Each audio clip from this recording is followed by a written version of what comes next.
What's going on, everybody? Tom here with Keto Lifestyle, and welcome to another cooking video. Now today's video is going to be a little bit special because it is a follow-up to the keto pasta recipe that I released like 6 months ago. Now what I've done is I went through the comment section and I found the things that you guys had questions on or wanted changed and went through and reformulated this recipe. So this recipe actually drops the psyllium husk powder and can actually be dried so you can store it for later. Now, after the recipe, I am going to go into a FAQ type session with a bunch of those questions as it pertains to this recipe, but per my usual style, let's get right into the recipe.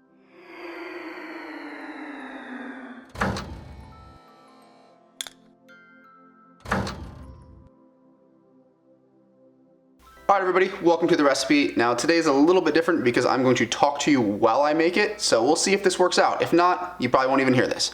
But to start off, our ingredients are going to be very simple compared to last time. So we have 1 cup of almond flour. This is super fine ground almond flour. 2 tablespoons of ground flaxseed. 1 1/4 teaspoon of xanthan gum. And 1/4 teaspoon of salt.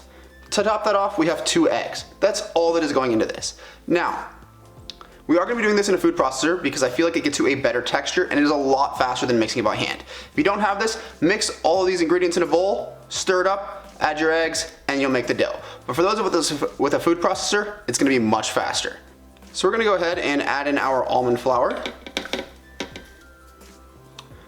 Boom. Then we're going to take in our ground flaxseed.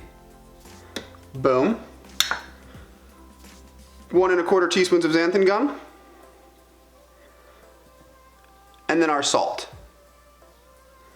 Now at this point, what I'm going to do is I'm going to go ahead and put the lid on it and give this a pulse.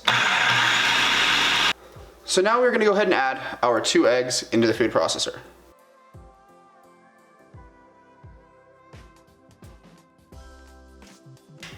Once that is done, go ahead and put the lid back on and pulse this until it forms a ball. You don't want to overdo it because we're just going to mix it with our hands.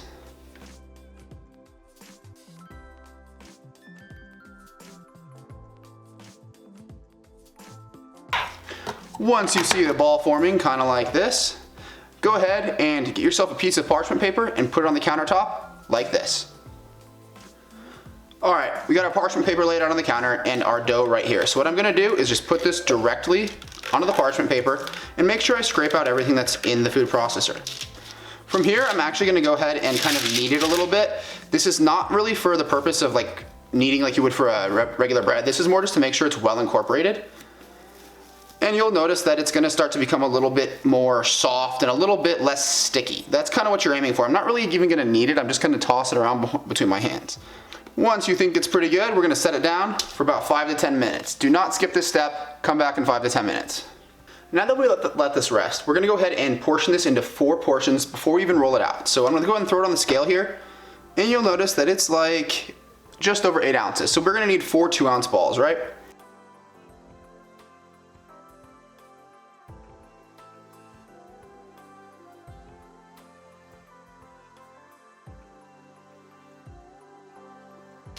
Now that you've got your dough portion, you're going to need another 2 to 3 tablespoons of almond flour, another sheet of parchment paper, and your rolling pin.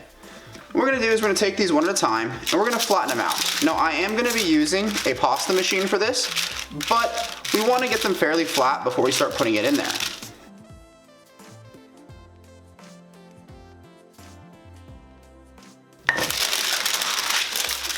Now if you don't have a pasta machine, you can continue to roll them out by hand like this and cut them flat.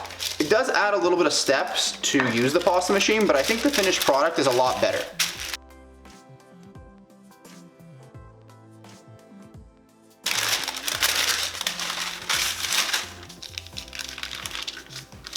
And now that they're about that thick, it is time to bust out our pasta machine.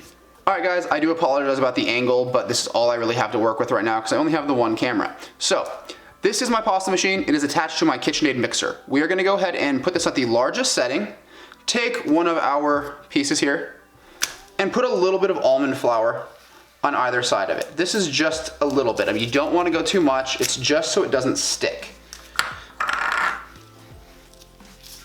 Then we're going to turn this on and feed it through.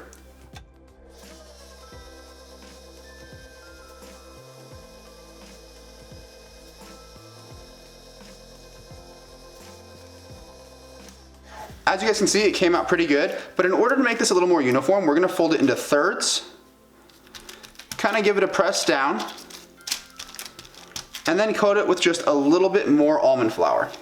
This will be the last time you coat this piece because you don't want to overdo it. We'll turn it back on and then put it through the opposite direction.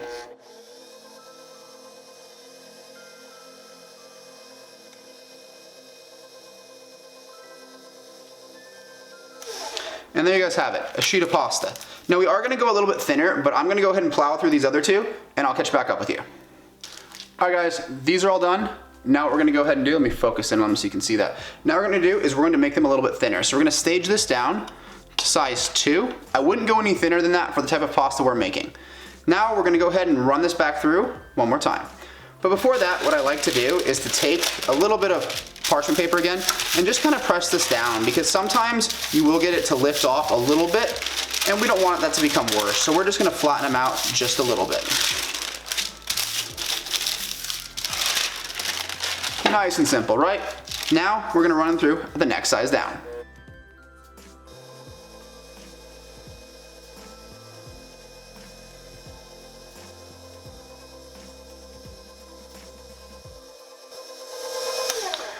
Now that our pasta's thinner, we're gonna go ahead and change this out with a cutting bit. So the bit I'm gonna choose, guys, is the fettuccine one.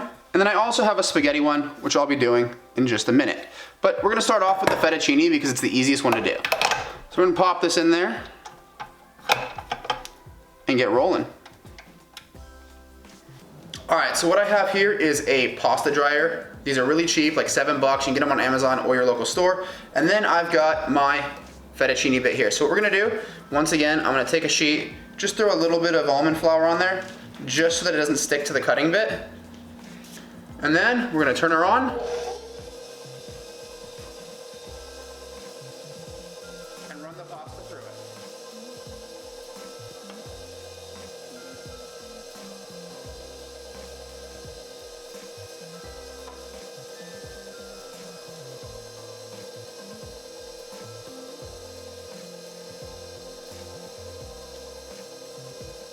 Now you will notice that some of the smaller bits from the side are gonna fall off, and that's totally okay. It's just because they're not a perfect square, or you didn't put it into the cutter perfectly straight. You can save them or you can use them for something else.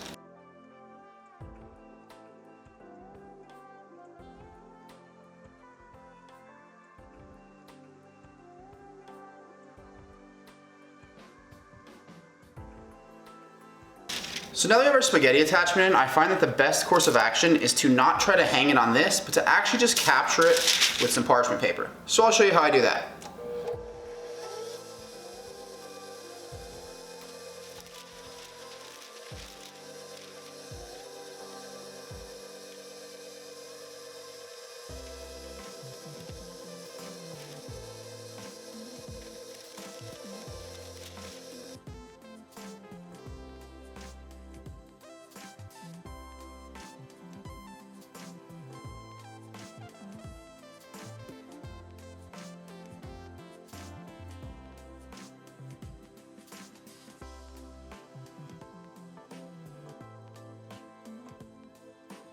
And now that you guys have seen the recipe, it is time for the taste test. Now, I know someone's gonna inevitably get on me about using my hands, but it's the only way I can really show you guys this. So here's a piece of the pasta. As you can see, it holds together pretty well. You can swing it around, whatever. And now let's taste it. And this is the slurp test.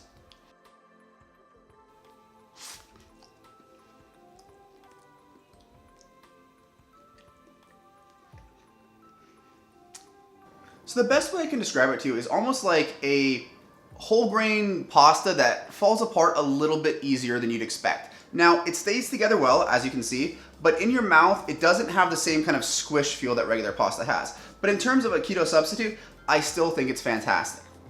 Now, let's talk a little bit about this recipe. First of all, the big comment on that last video was, can you dry it? Well, I think I've already answered that. This is definitely a dried pasta. But on the inverse of that, can you eat this fresh? No. Unfortunately, because of the way I formulated this, it doesn't have enough xanthan gum or husk powder or any of that to be cooked immediately. we're really relying on the fact that it is dry to stop it from taking on too much water, which stops it from falling apart. So unfortunately, this one will have to be dried. Moving on, can you use husk powder, xanthan gum, whatever? Can you substitute things in? Guys, I've seen a lot of comments in that video where people tried to substitute things in and it just didn't work. Unfortunately, I can't make any promises if you change it at all. I can tell you a couple things didn't work. Guar gum didn't work because as you heat it up, it actually loses its viscosity, so things fall apart. Coconut flour takes on too much water and it falls apart. So I can tell you for certain that those two things don't work, but anything else, you're really just gonna have to give it a shot.